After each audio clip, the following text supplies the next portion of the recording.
Welcome back to the Math Professors. If you're looking for content that can be found in any college math class, please consider liking, subscribing, and sharing. So, application day.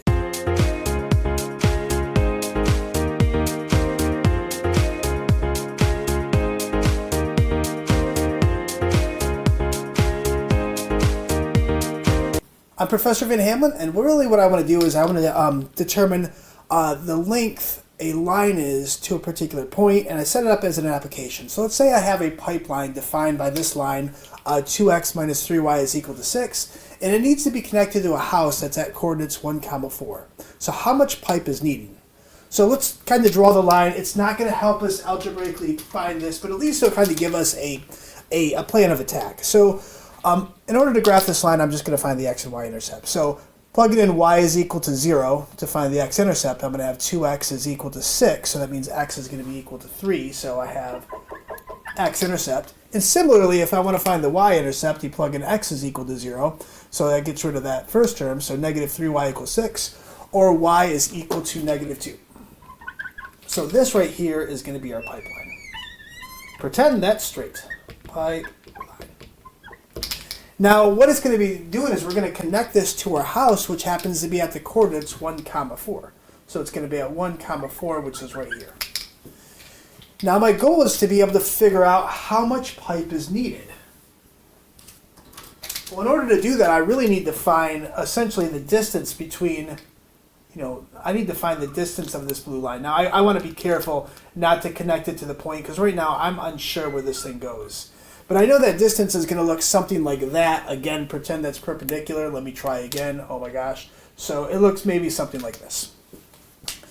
Now, the reason why I know it's got to be perpendicular is because the shortest distance between this point and this line has to be this one. Because if I choose maybe this distance over here, you can tell that this would definitely not give us the shortest path. So if I want the shortest path from this pipeline to this house, what I'm going to need is I'm going to need this thing to be perpendicular.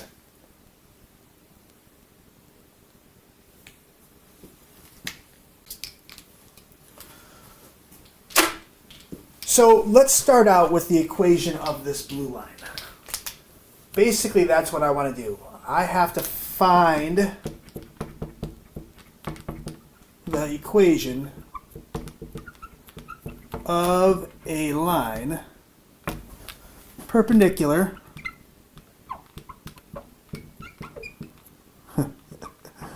to, I can spell sometimes, to this 2x minus 3y is equal to 6. Also, it has to go through this 1, 4.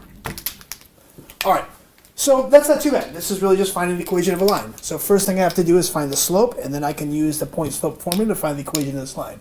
So first, m. M is going to be our slope.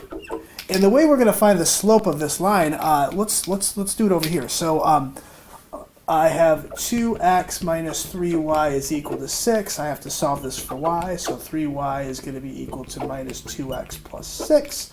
So y, remember I have to divide everything by 3. Negative 3. I know that we only really need the coefficient of x, but just to be correct, we're going to have 2/3 x minus 2. So what that means is our slope, well, the slope of this line is m is going to be equal to 2/3, but I need the perpendicular, so we're going to call this m star for its perpendicular. So this is going to be equal to the negative reciprocal. So now I can find that line. In order to do that, we use that point slope formula. Y minus y1 is going to be equal to m times x minus x1. Now in this case, we're going to use m star because I need the perpendicular. So this is going to be our x1, this is going to be our y1. So y minus the y coordinate is going to be equal to the slope that I need times x minus the x coordinate. So now I have y is going to be equal to, well, let's simplify the right side first. So minus 3/2 x plus 3/2. Last, I'm going to go ahead and add 4 to both sides. Now adding 4, I want to just do common denominators. So adding 4 is the same thing as adding 8/2. So what I'm going to have is this equation is going to be minus 3 halves x plus 11 halves. So this right here is the equation of that blue line, so I'm just going to rewrite it in blue. Y is going to be equal to minus 3 halves x plus 11 halves. So that's this right here.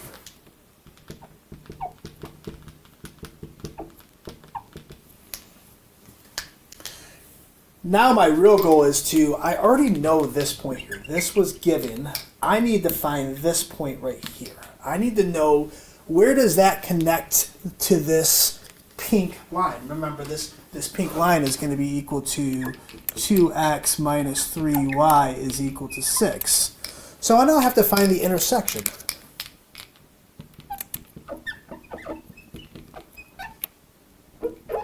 of these two lines.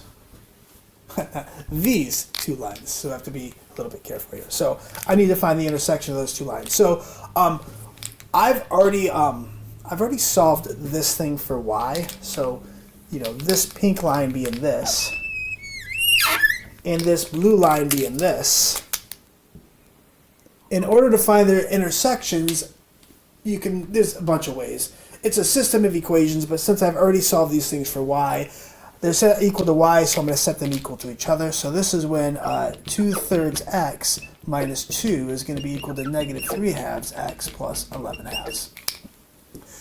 So common denominator is going to be the multiplication of 3 and 2, which is 6. So I'm going to multiply both sides of this equation by 6.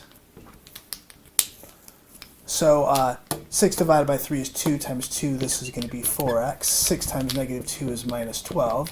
6 divided by 3 is going to be 3. So 3 times negative 3 is minus 9x. 6 divided by 2 is going to be 3 times 11 is going to be 33.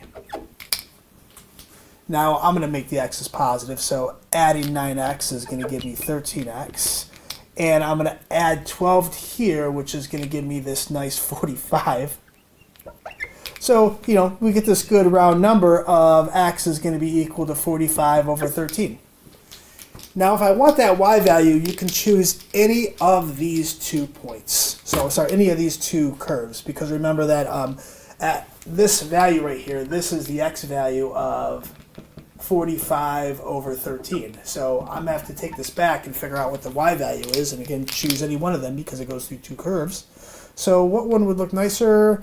I don't know. We'll choose the blue one. So y is going to be equal to minus 3 halves times 45 over 13 plus 11 halves.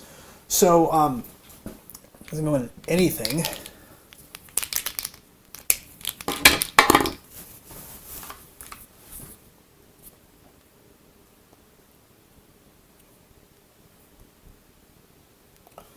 So I'm going to get negative 3 times 45.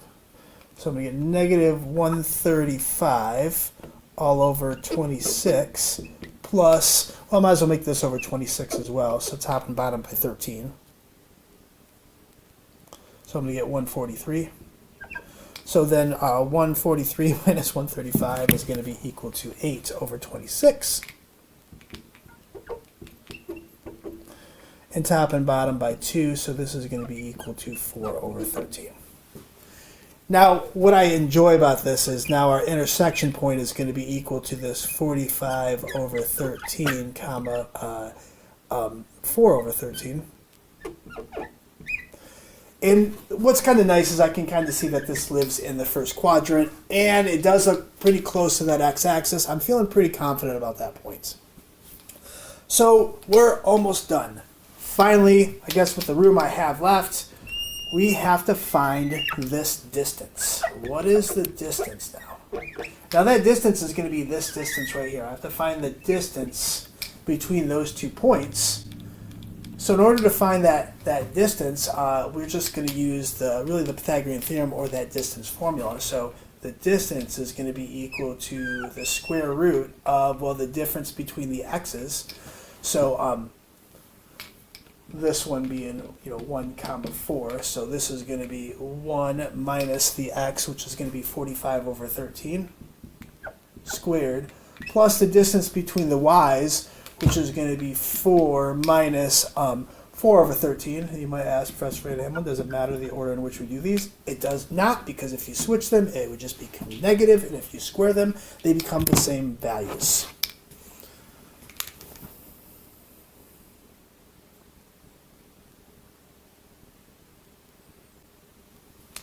So this is going to be the square root of minus 32 over 13 squared plus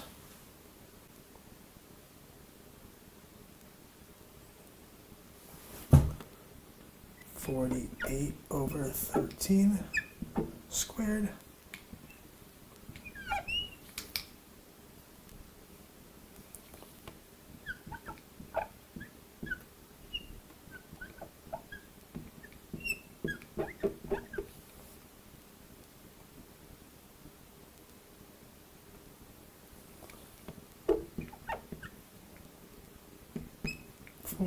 Almost done.